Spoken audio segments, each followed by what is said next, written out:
My name is Tanya Lindsay. I'm a member of the Zonta Club of Ottawa's Advocacy Committee, and I will be your moderator this evening. We will have a speaker for 30 minutes approximately, followed by an open Q&A. We do have questions that were submitted in advance, and I will read them out. And if you have any questions to add, please don't hesitate to put them in the chat. Firstly, I would like to acknowledge that I'm grateful to live and work on the traditional and ceded territory of the Algonquin Anishinaabe people. Secondly, I would like to acknowledge, quote, that statistics consistently show that rates of violence against Métis, Inuit, and First Nations women, girls, and 2S LGBTQIA people are much higher than for non-Indigenous women in Canada, end quote. And that I pulled from the report on missing and murdered Indigenous women and girls. We're so happy to welcome Kaitlin Geiger-Bardswich this evening. She is the Communications and Development Manager of Women's Shelters Canada, a national organization supporting the 550 plus shelters and transition houses serving women and children affected by violence against women and intimate partner violence.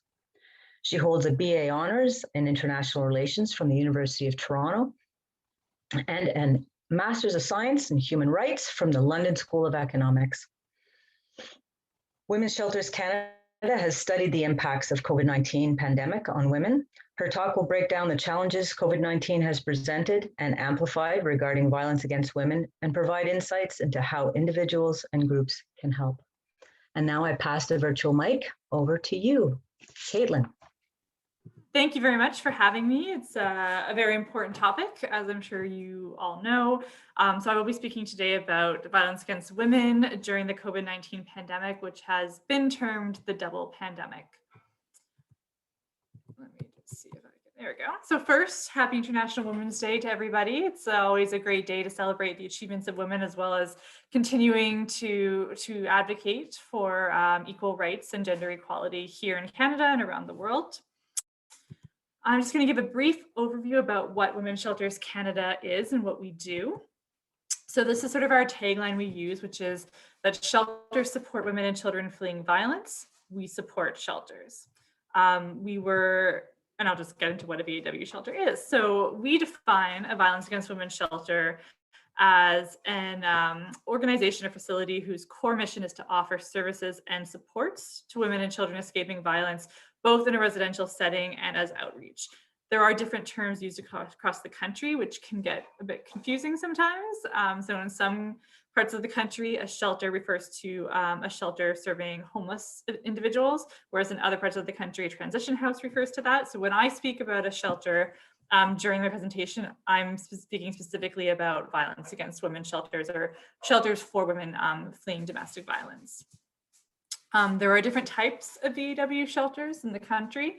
So the majority of them are these emergency or first stage shelters, which offer short-term shelter to women in crisis. There's often more of a communal living space, which has, of course, changed during COVID. And then there's the second stage shelters, which are offering longer-term transitional housing for survivors, and women often have their own units that are sort of akin to apartment-style living. In addition to physical shelter, VAW shelters offer crisis lines, safety planning, risk assessments, both individual and group counseling, programming for women as well as for children and youth, support in navigating systems such as the immigration system, child protection, the legal system, social assistance, etc., as well as prevention and awareness programs. So we are a strong, unified pan-Canadian voice on the issue of violence against women on the national stage. We're interesting in that sense that we were only created about 8 years ago, and we were created by the provincial and territorial shelter associations, which have been around for much longer. They've been around for 30 or 40 years in some cases. So they created us because they wanted a voice for violence against women shelters at the national level. They represent over 550 shelters across the country, and some of those individual shelters, about 200 of them are also individual members of our organization. Our work includes 3 main parts. So we do a lot of research, which is helpful for shelters to then advocate for themselves at their municipal or provincial or national levels. Sorry, I'm seeing the chat. Oh, nothing for me. Okay, cool. Sorry. We do a lot of knowledge exchange. So this is where we kind of bring shelters together from across the country. Pre-COVID, this was done in person. So shelters could learn from each other about specific topics. For example, we've done communities of practice on how to better serve new immigrant and refugee women. We've done one on housing and homelessness. We have one on second stage shelters, and we've also done one on how to better serve trans women in shelters. We also do a lot of advocacy. So right now we are one of the national organizations leading the fight, in a sense, for a national action plan on gender-based violence. We're working with WAGE, with the Department of Women and Gender Equality, on that, as well as at this point close to hundreds of other organizations that have signed on to our reissued calls for a national action plan. And there's probably about a core group of 20 to 30 national and provincial associations that are working with us to develop the plan. This is one big piece of our work, which is sheltersafe.ca. So this is our online clickable map that allows women to find the closest shelter to them or to whichever location they're searching for. It also allows them to see which shelters are pet friendly, like which ones they could bring their pet with them on site, or which ones have off-site programs so their pet can go stay while they're at the shelter, which ones are wheelchair accessible, and which ones have children's programming either on site or off site. So we also use this for donors, so people who want to give money to their local shelter, give in-kind donations. We direct them to ShelterSafe so they can find their local shelter and their website and administrative number. And we also encourage not only women who need the services, but their family members or friends who are thinking that they know somebody who might need the services to call their local shelter and get advice on how to effectively and safely help their loved one. So now getting to violence against women and the pandemic. These are some of the news articles that were coming out at the beginning of the pandemic. So calls to recognize, the misogyny in the Nova Scotia mass shooting, and then different things about how rural women are facing particular isolation, how the pandemic was causing more incidents of domestic violence. And there's a lot that we were working on in terms of the factors linking the pandemics and increased violence against women. So this is a sort of international assessment of these factors. So there's things like, economic insecurity and poverty-related stress can increase violence. Social isolation, we talk about how social isolation is, in a sense, an abuser's dream. An abuser is trying to isolate his partner from her family and friends and society at large. And when that isolation is sort of state sanctioned, that makes it a lot easier for him to do so. Increased alcohol consumption is a big one, reduced service availability and reduced in-person contact with people like neighbors or teachers, hairdressers, etc. There's the fear around leaving the house, the fear of what's outside, if it's worse outside, if the known danger versus the unknown danger of the virus. There's also an inability to temporarily escape abusive partners. So that means neither partner may be going out to work anymore. The kids are now being schooled from home, so you're not doing the school runs, you're not going to get groceries as often, you're not getting your hair done, you're not visiting friends, etc. So there's no real escape. In the early days of the pandemic, we were seeing signs of its impact on violence against women globally. So in Jiangli County in China, for example, police were receiving 3 times more reports of intimate partner violence in February 2020 compared to February last year. In Australia, frontline workers were seeing a 40% increase in calls for help and a 70% indicated increase in complexity of cases. In the United Kingdom, femicides were doubling, which is a very disturbing trend. In Canada, these were some of the news stories circulating in the first 6 months of the pandemic. The surge, there were both surges in demand as well as hotlines going very silent.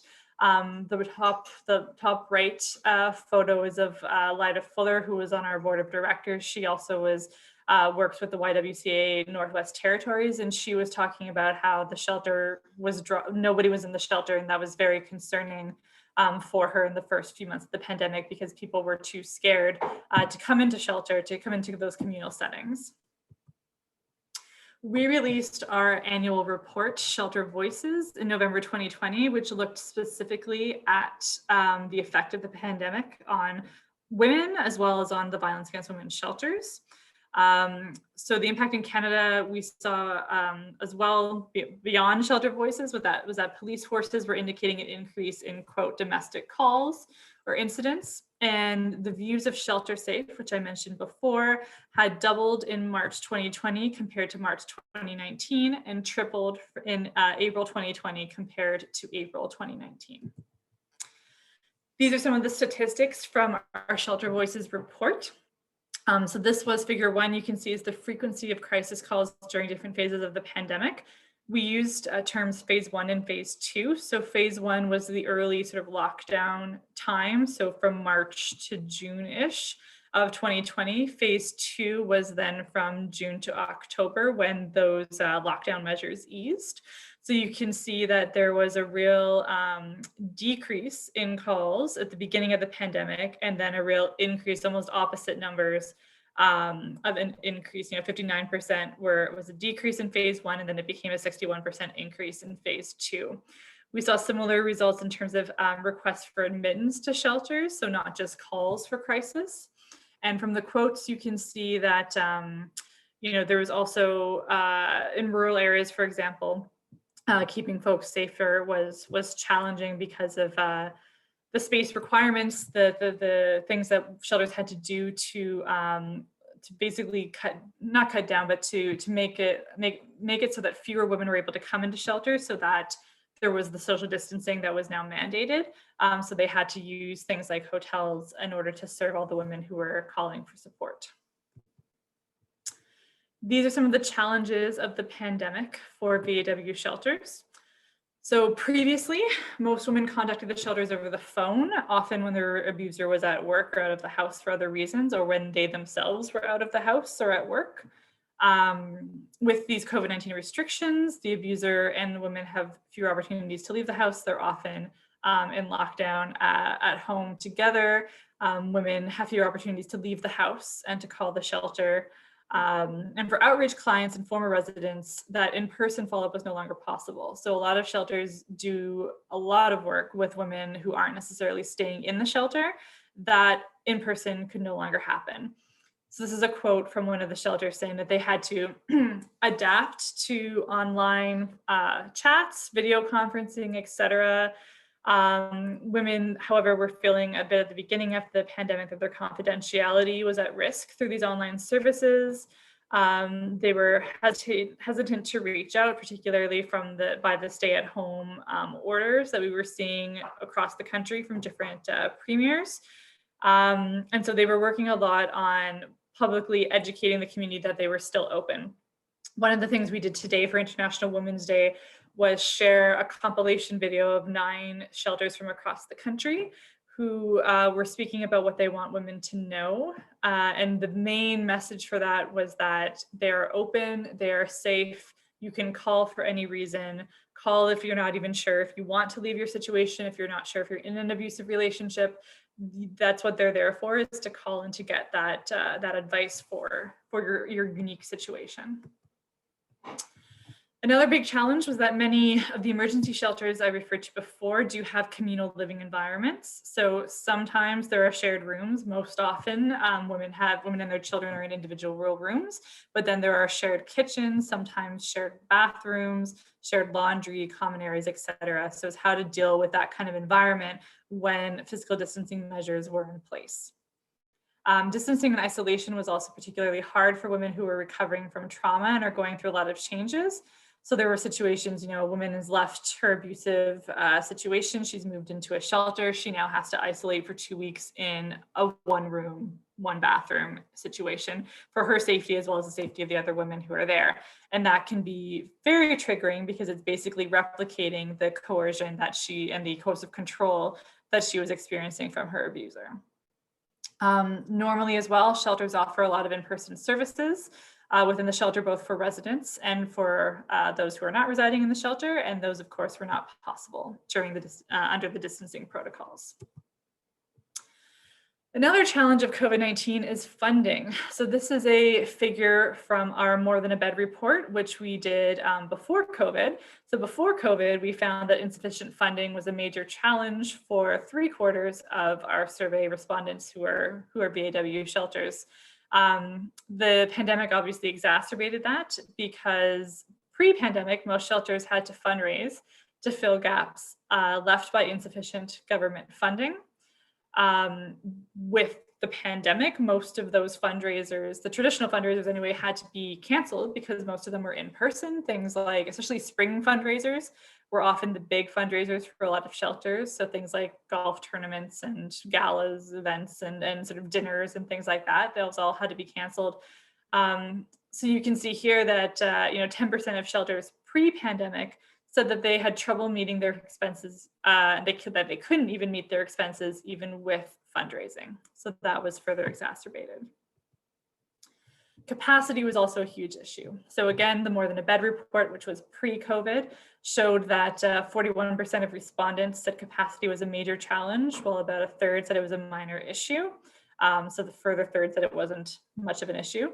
85% of respondents said affordable housing was always or often hard to find. And our previous Shelter Voices report showed consistent turnaway rates of about 75% on snapshot days. So that means that the requests coming in, 75% of them were turned away due to lack of space, was the main factor. This is another quote from our 2020 Shelter Voices, saying that not only is our shelter at full capacity, but the number of violence cases that we deal with has also dramatically increased, as has the seriousness of these cases. So we were also seeing in our Shelter Voices 2020 that about 50% of shelter respondents said that the severity of violence they were seeing in their clients had increased during the pandemic. Now some positives. So the shelter sector strengths and the COVID-19 pandemic.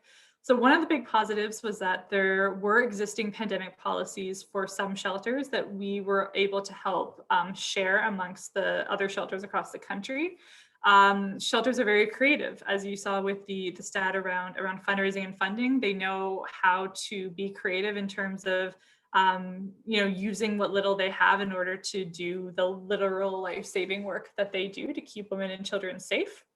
They're also another big strength of the shelter network or shelter sector is the network, and the strong network that is available locally, provincially, and nationally. And that's one of the things we see as our role, is that we are that network of bringing the provincial associations together, bringing local shelters together from across the country, and then really having that national presence.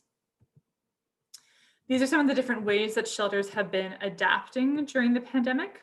So in some ways, they've been finding safe ways for women to, different kinds of safe ways for women to contact shelters when at home. So text and web chat lines were created in some situations, such as the Unsafe at Home Ottawa program. A panic button was also created on the website of Briony House in Nova Scotia. There were alternative methods to conduct outreach and follow up with women who were not staying at the shelter. So virtual through Zoom, Facebook, Skype, GoToMeetings, etc., as well as some offline means such as old-fashioned writing letters. There was also alternative ways to fundraise. So there were, online, COVID haircuts to end violence, for example, was one of those online fundraisers we saw shelters using. They also had to adjust the physical space that was used in the shelter. So they had to, restrict or rotate the use of common spaces. So, different families in a shelter would have different time slots to use the kitchen, for example. Some shelters shut down the kitchen altogether and had food delivered, or they'd bring in somebody to cook for the entire shelter and then deliver directly to rooms if they needed to. There was increased cleaning protocols, which was very difficult because cleaning supplies were also very scarce at the beginning of the pandemic. Alternative locations for sheltering were used. So these were hotels generally. There was a real difference in how hotels were used across the country. Some hotels were very reduced rates or even free for shelter clients, whereas other shelters had to pay for each hotel room that they were using. There was a significant reduction in face-to-face programming, as I mentioned before. So face-to-face was sort of only used when absolutely necessary, like in crisis situations. Otherwise, it was all virtual. And supporting women so they can isolate successfully. So this was providing food or groceries, providing Wi-Fi and or tablets so that kids could do distance learning and stay occupied outside of school, and providing tablets and or TV connections in each rooms for entertainment purposes. This is a little bit about what we are doing and what we did during the pandemic. So our knowledge exchange really changed. As I mentioned before, it was often in person. It now changed to being virtual. We met virtually with all of the provincial and territorial shelter associations weekly at the beginning of the pandemic, and then it became more of a monthly situation, although we were always in contact via email. We compiled best practices or promising practices and resources into a Google Doc that's publicly available still on our website, so that shelters could see what other shelters had been doing across the country. We have a closed Facebook group, so only shelter workers are able to access it, and they were able to ask questions to each other about whatever they needed to know or were inquiring about in terms of the pandemic or anything else. We have a resource page on our website, so that also includes the webinar series that we instituted, monthly webinar series. It includes webinars happening through other organizations, as well as resources that are international. Because we were learning a lot from, Women's Shelters Canada is part of the global network of women's shelters. So we were learning a lot from shelters in other parts of the world, especially areas in Asia, such as Taiwan, and how they had dealt with the pandemic, 3 or 4 months before we were having to deal with it. We were also giving tips on where and how to find needed items. So there was one situation I was thinking of. There was a shelter in the Northwest Territories that called me, and they were trying to find hand sanitizer, and they couldn't find hand sanitizer anywhere. And, I basically just started Googling and found that there was this one random chemical industrial kind of company in Yellowknife that had suddenly switched to doing hand sanitizer, and they were providing it for free. And I was able to connect the shelter to that organization so that they could get the free hand sanitizer. So there was situations like that, very ad hoc, that we were able to get shelters connected with the items that they needed. Government funding was the biggest thing we did, in a sense. So the Department of Women and Gender Equality reached out to us about a week after the pandemic was declared, and asked us to distribute, I think it was at that point, it was about $24-ish million, and it's increased. There was another round in October. So overall, we've done over $35 million that has come into our bank accounts and then right out again for over 450 shelters and transition houses across the country. This is some of the quotes from these shelters. We advocated with the government to make sure that the parameters of the funding was as wide as possible, so that shelters could use the funding for exactly what they needed, and that the reporting was not going to be super onerous, so that shelters could report back very easily and quickly and not have to spend a week writing a huge report when their job is actually to provide services to women, because most shelters don't have people on staff who do things like writing reports or applying for grants. This is an example of something we were doing as well in terms of in-kind donations. So there were national organizations such as L'Oreal Canada and H&M Canada who reached out to us, and we coordinated with them to get products to shelters across the country. We especially tried to get them to rural and remote places that were experiencing sort of more shortages or had more difficulty accessing some of these products. We do social media. So this is sort of an example of, Twitter, Facebook, Instagram, to sort of get news out about the advocacy we were doing or about things that shelters were asking for us to advertise. We also use traditional media quite a lot. So this is our executive director, Lise Martin. She was on CBC quite a bit. She was I was quoted and she was quoted in lots of different articles. We have more publications quoting us, interviewing us, coming out this week because of International Women's Day. So that has really helped that we've been in the media a lot, and that means people know who we are more. They're looking up our websites, and they're reaching out to shelters, and sort of the idea of how the pandemic is affecting women and children fleeing violence is really in sort of the national consciousness, which is something that is really important. We also have a partnership with Rogers that developed through the pandemic. They reached out to several national organizations for Ted Rogers' I believe 60th birthday, I think it was his birthday, to give $60 million out to a bunch of different organizations. We received $4.5 million, which was our largest donation we've ever received, or grant we've ever received. More than half of that, or about half of that, I think, went out directly to all the provincial and territorial associations to boost their capacity. And then we're also now boosting our own capacity to support shelters across the country.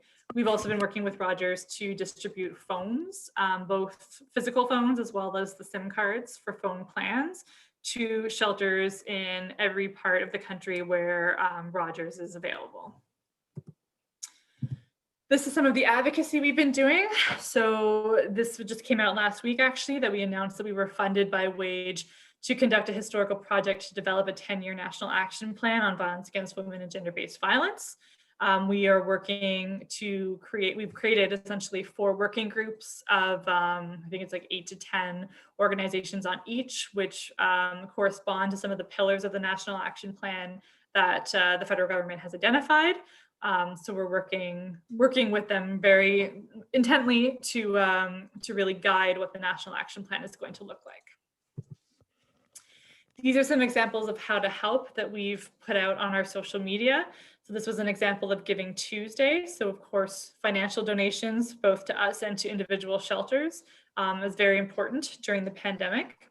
Also things like sharing our website, so sharing sheltersafe.ca, letting people know that it exists, that you can, how to use it, and that you don't have to be a woman looking for help to use it. You can be somebody who knows a woman who might need help, who would like to call a shelter and get help that way. And we've heard from shelters that there have been more of these calls of family and friends calling on behalf of somebody they know, and that they're very appreciative of that, because, you know, we all were, even if somebody came to me and said, I'm experiencing violence, I wouldn't necessarily know exactly what to tell them because each situation is different. So shelters are the experts, shelter counselors are the experts, and they're there to give advice to you about how you can help your loved one.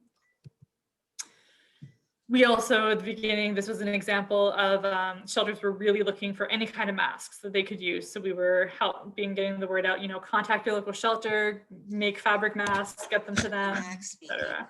You tell Anna Grat that CJ just sent her another link to the meeting. Sorry, 1 moment, Shirley. Okay. I can't. Sorry, couldn't find her. Continue, Kaitlin. Oh, that's okay. Sorry, I thought there was a question. And then this was another example of an Ottawa example. So Octopus Books is an independent bookstore in the Glebe that I love, and they reached out to us. We've used them before for our conference, and they had a lot of people who wanted to buy books from them because they wanted to support the local business, but the individual people didn't necessarily need the books. So we sort of created this idea about they would be buying books for local women's shelters, and that was sort of a way that both different sectors of the population could help different other sectors. And then there was also the suggestion around like the local distillery that's now making hand sanitizer, you know, reaching out to them to make sure that your local shelter has received free hand sanitizer as an example. This is something we put out recently. So again, a lot of shelters are still looking for in-kind donations, and a lot of people come to us asking what they should give. Our big things, so this is a bit of an example of the types of things that shelters are looking for, but our main thing at the very end was to always ask what your local shelter needs before donating. So the worst thing you can do is to show up or to, you know, phone and say, hey, I've got a bunch of these whatever, and if the shelter doesn't need them, it's not necessarily useful. So we always ask and encourage people to ask what is actually needed. This is some example of advocacy. So I know some of the questions that came in before this presentation were about how to advocate. So, we encourage writing, calling, meeting with your member of parliament, your MPP, or your city councillor, depending on what level you are advocating for. There's examples of starting a letter writing campaign to elected officials, writing letters to the editor of a local or national paper, or getting different people to write letters to the same paper is a great way of letting the newspaper know that this is an issue that you want them to cover. There's of course the traditional, signing and sharing of petitions or starting your own. Getting involved with your local shelter or the provincial shelter association or organization for collective action is also something that's really could be really useful. So again, reaching out, asking what they need, what they would like you to advocate for on their behalf, and then doing that. And then the usual thing of using, your voice on social media with friends and family, whether that be, sharing things about sheltersafe.ca, sharing things about violence against women, or calling out or calling in, however you want to say it, people when they are making misogynist jokes, or using victim blaming or anything like that, just sort of using your voice to say, hey, that's not right. So those are all ways that you can sort of affect how this issue is perceived in Canada and your friends and family group. And lastly, I think this was an example. Somebody asked about sort of housing and how do we make sure there's enough places for women and children to go. So this is a video that's on our YouTube channel about Nova House in Richmond, BC.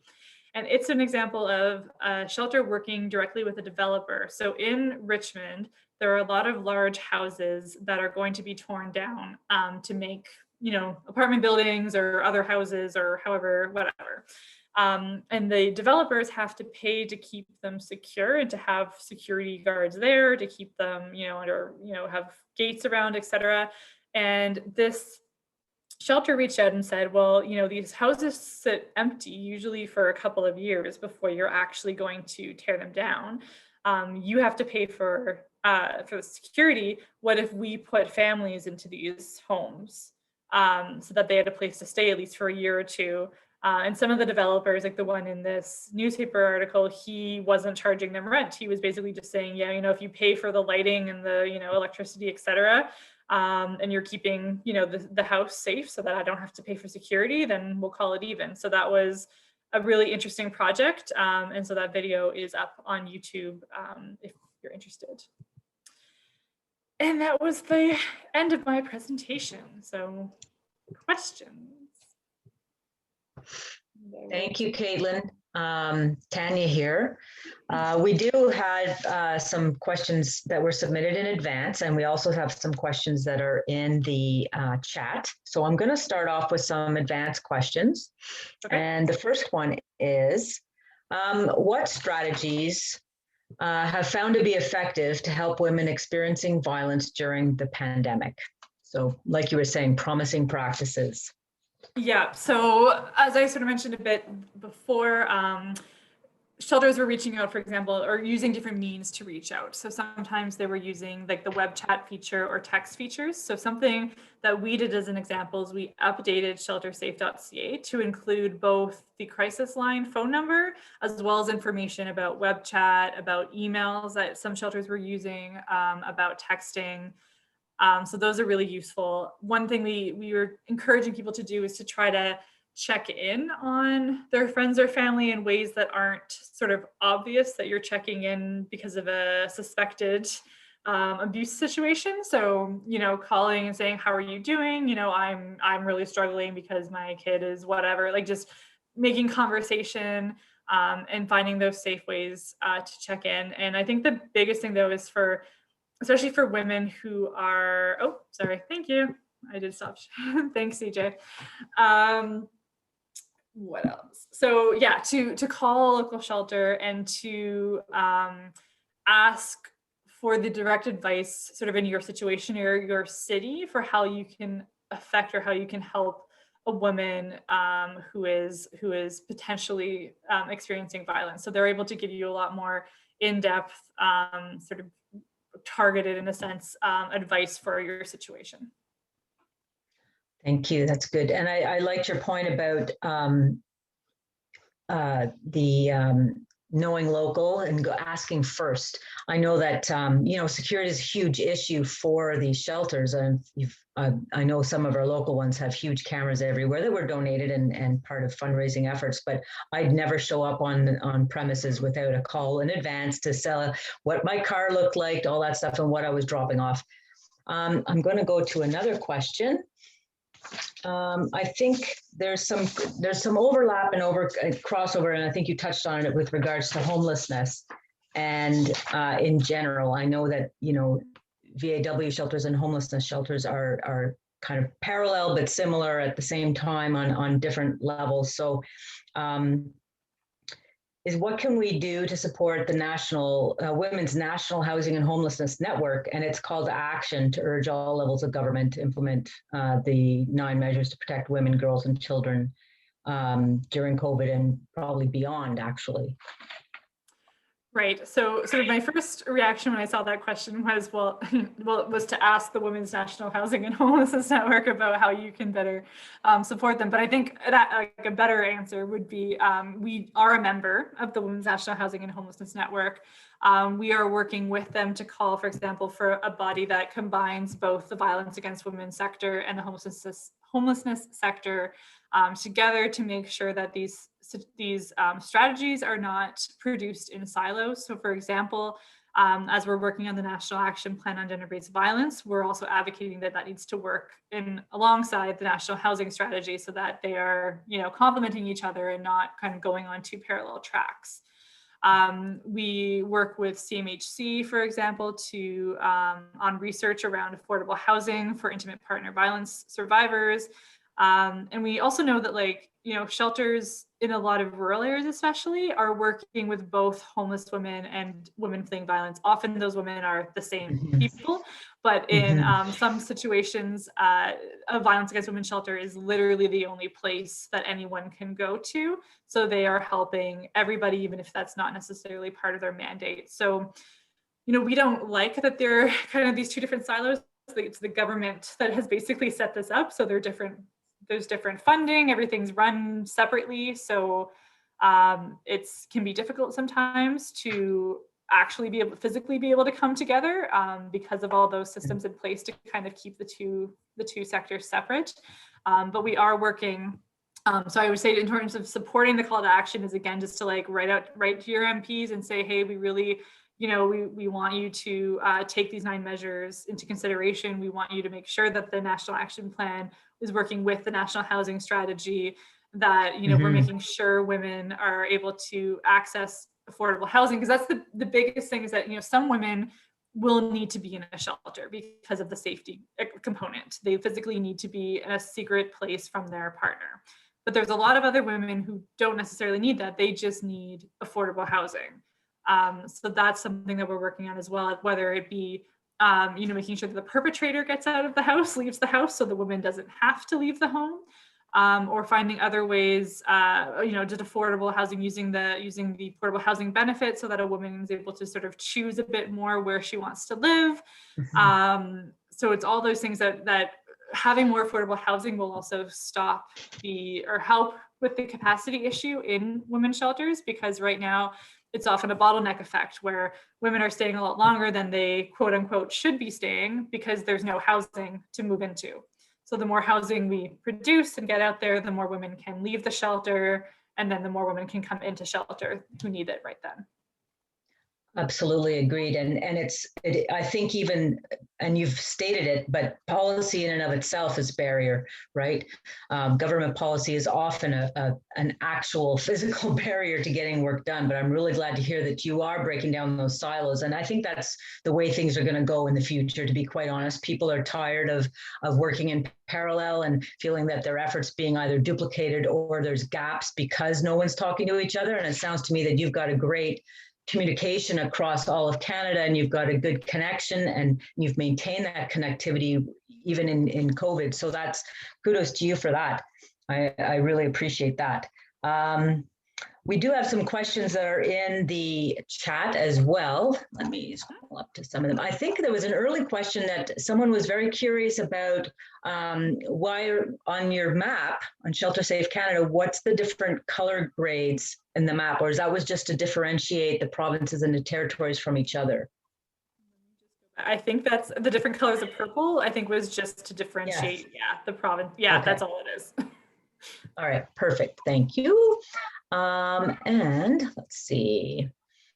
If and when social distancing requirements are relaxed or less needed in the future, are shelters planning to continue the new services started during the pandemic? Obviously, funding is always an issue, but the online contact options in particular could still be useful for many people.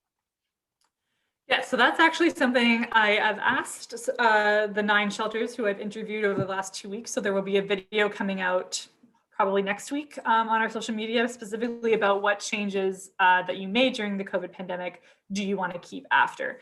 And almost all of them said, yeah, the virtual and online ways of connecting, because especially for rural communities, they have huge catchment areas. So, and transport's already an issue. And they were finding that they were able to reach so many more women virtually. And now that people are sort of comfortable with that virtual means, that's something they're going to keep doing. I mean, people obviously want to go back to in-person meetings as much as they can, but I think the virtual is going to be something that's kept for a long time. And they also talked a little bit about the cleaning methods, that people are just feeling really more comfortable with everything being a lot more clean and clean more regularly. So they're hoping to keep that as well.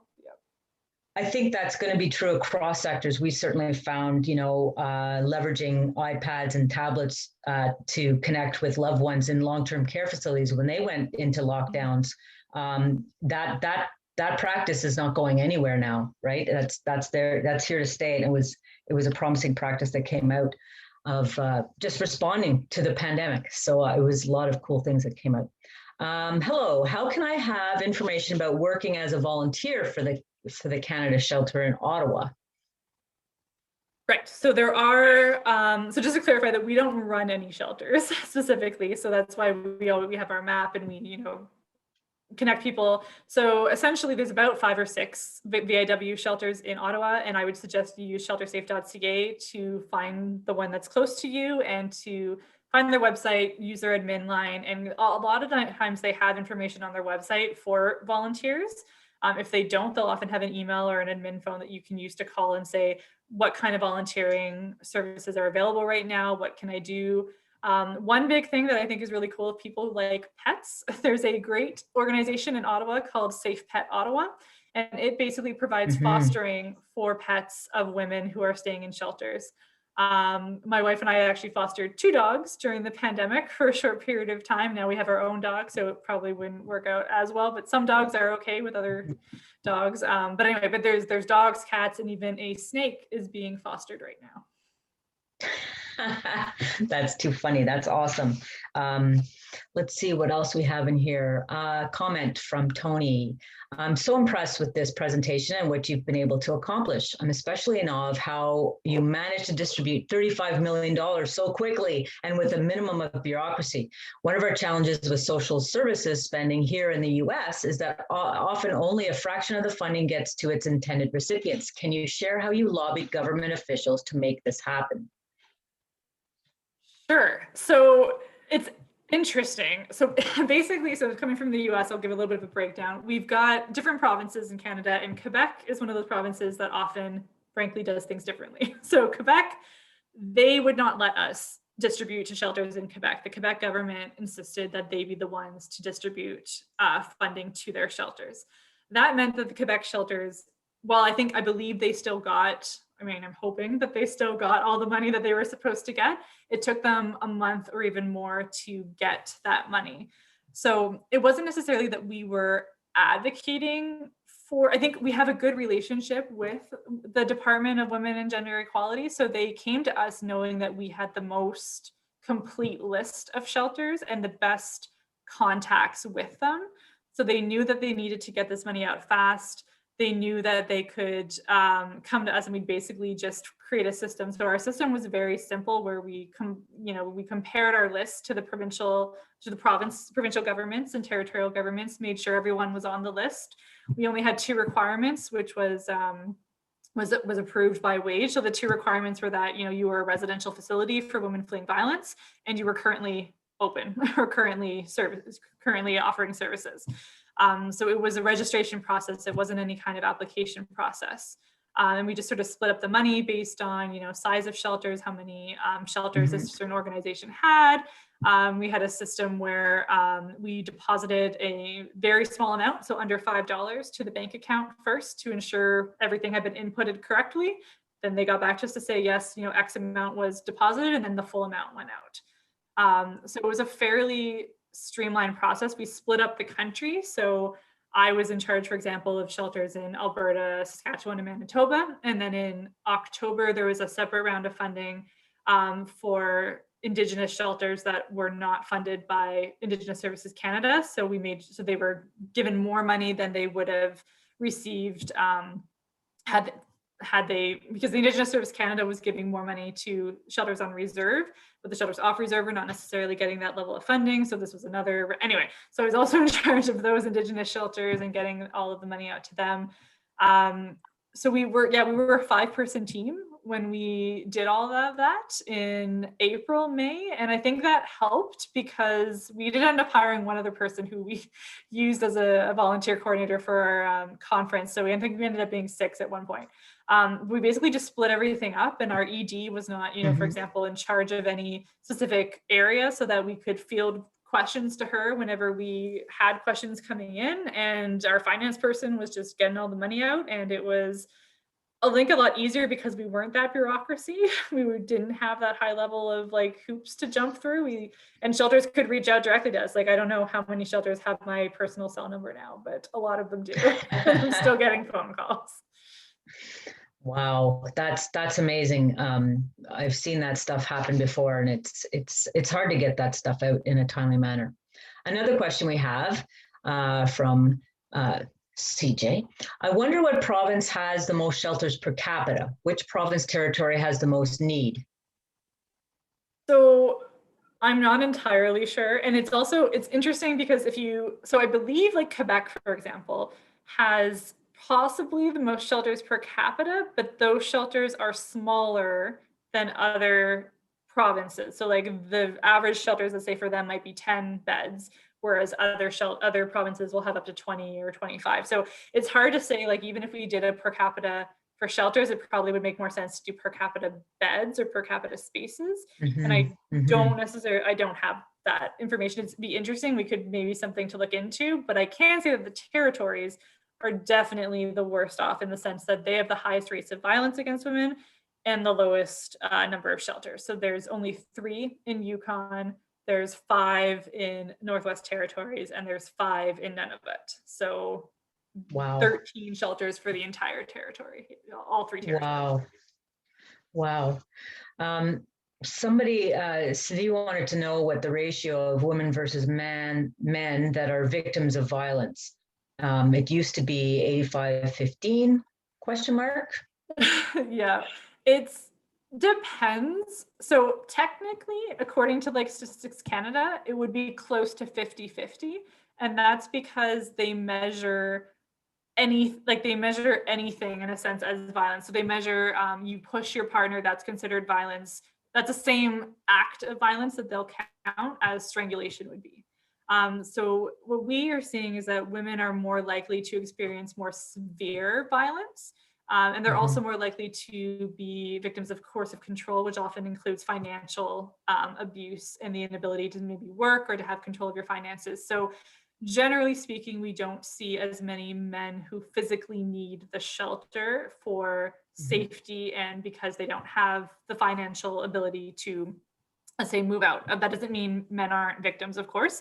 And any shelter will speak. If a man calls their crisis line, they will speak to them and they will try to get them to the correct service that they need. There are a few shelters, a few in Alberta actually, who are now accepting any person. So regardless of gender, They have men and women in the shelter together, and that's actually worked out quite well for those shelters because everyone has sort of said like they recognize that they're all victims, and it's always about, you know, behavior. So if there was any inappropriate behavior, then people would be removed from the shelter, but it hasn't been an issue really. So yeah, I mean, there's a lot of stats around you know, sexual assault and around you know, I think it's like 1 in 4 women will be sexually assaulted at some point in her lifetime. It's usually like 1 in 7 or 1 in 8, I think, for men. So the stats are often quite higher for women. Yeah, I don't know if that answered your question, but yeah. Thank you. No, that was helpful. We have another one, and then maybe, I'm not sure, CJ, if some people wanted to just raise their hand. I can't see any hand raising here, but if maybe CJ, you could keep your eyes peeled on that. Question is, are there any letter writing campaigns to government and political bodies going on right now? Like, is there one active campaign that's active today? Not that I know of on a national level. There probably are provincial. So one thing I think that did come up, I think in one of the pre questions, is that Ontario, for example, has no funding for second stage shelters. Ontario and Saskatchewan are the only 2 provinces that have no funding, provincial funding for second stage shelters. So I'm sure there's maybe something from the provincial associations that you could do to start getting you know, letter writing about that type of funding. We'll be doing more stuff probably around the National Action Plan coming up, but as far as I know, nothing national on the letter writing front. Yeah, there are some things for Clare's Law, for example, that is coming into different provinces, but sorry, I cut you off. No, it's okay. I was just wondering if do you have a newsletter that you ping out on a monthly basis or something out of your website that people can you know, join themselves, and then they'll be kept on top of things? Yep. So we have a supporter/donor newsletter that's usually quarterly, maybe 5 times a year. So you can sign up on our website. And then also we encourage people to follow us on social media, because that's where you'll sort of get the retweets or the shares of things that are happening across the country, and specifically things that we're calling for. So those would be, yeah. Perfect. Okay, CJ has indicated that Val Hume is next with a question. It was just a comment I'd like to make. If you get the Ottawa Citizen, you will have seen perhaps an article that was talking about Cornerstone and their women's shelters. And just to really reiterate much of what you've said, the problem that they are having at the moment is this vast increase in the number of women looking for shelter. And they were saying that their policy is to have 1 person per room so that women can have some privacy and get on with their lives. And this has been proved absolutely impossible. And they've had to put up temporarily up to 4 people in a room. It just shows you the size of the problem that they're facing, and that won't be the only shelter that's facing it. That was the one that was quoted in the newspaper. That's true, Val. And actually, the city has also secured hotel spaces for the overflow for Cornerstone, as they have for some of the other homeless shelters in Ottawa. So they've done their best that they could in order to get more physical space for everybody. It's good the way the city has supported Cornerstone. Mm-hmm. Any other questions that we have, CJ, that you can think of, that you can see? Anybody who's shown an interest or raised a hand because they didn't want to type in the chat? No, we're good. I haven't seen any. So CJ and I kind of wanted, oh, Sylvie? Oh, I'm sorry. Unmute yourself, Sylvie. Unmute there, darling. Well, excellent presentation, very interesting. I have worked in Chrysalis House. I've been very involved with the shelter. Simple, how much money do we need? What is the amount in Ottawa? I'm not talking about Canada. What do we need? 10 million, 50 million, 200 million? What do we need to solve the problem? Because it's heartbreaking to see those women sleeping on the bench along the canal, half covered with snow. Drives me crazy. I live there, so it's horrible. What do we need? How much money? So I don't think I can answer that because I can tell you a national number approximately, but I can't really tell you a National number. So one number we sort of in some ways facetiously use, but I think it could work. So we say that we know that domestic violence costs Canada $7.4 billion a year. So we think that's the amount of money that should be put into the National Action Plan. It's probably not going to be, but that's the amount of money that we, would say would be useful. I think from an Ottawa perspective, I think we do need more shelters. There's only one second stage shelter in Ottawa. We need another one.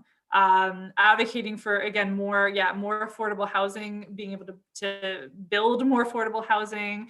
There's also a lot of, we find it difficult in Ottawa. Women will sometimes call us thinking we're a shelter, and we find that if they don't have a child, it's very difficult to get them a hotel room. This was pre-COVID anyway, because the city, as far as we know, the city is obliged to put up a woman who has a child in a hotel room if she's fleeing violence, but not if she's single. So that is something that should change as well. I can't give you a monetary figure, but I'm sure the shelters might be able to. Thank you. Thank you, Kaitlin. Yes, I think so. CJ and I were kind of hoping that at the end of the chat we could realistically come up with a couple of things that we as individuals, but also collectively, could do in order to move the needle forward on this issue. And I think the your advice about calling the local shelters to be very clear about what it is that they need. I know Cornerstone has done things like put up their wish lists at Christmas time, and I've gone and I've bought, whatever's on their wish list. And I think their websites they try to keep them as up to date as they can. I think they fell a little bit behind when last March, April, when everything kind of shut down essentially.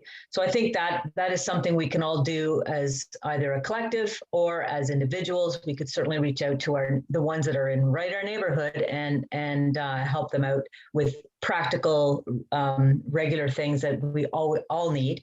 And I think also when you pointed out that second stage housing, province doesn't even touch that as far as the funding or in the funding formulas anywhere. I think that's something where we could reach out to our local MPPs and express a question and a concern and say that we would like to see that in Ontario. We would like to see that in Ottawa as the capital of Canada. So I thank you very much for your time. I'm going to pass it on to CJ Miigwech, and CJ, it's off to you. Thank you so much for your presentation and all the information you shared with us, Kaitlin. It's definitely an issue that we have to continue working at nationwide. But in our little corner in Ottawa, the Zonta Club of Ottawa is attempting to do our part. We have supported Cornerstone in the past, as well as Interval House last year. It's definitely an issue that's close to our heart, and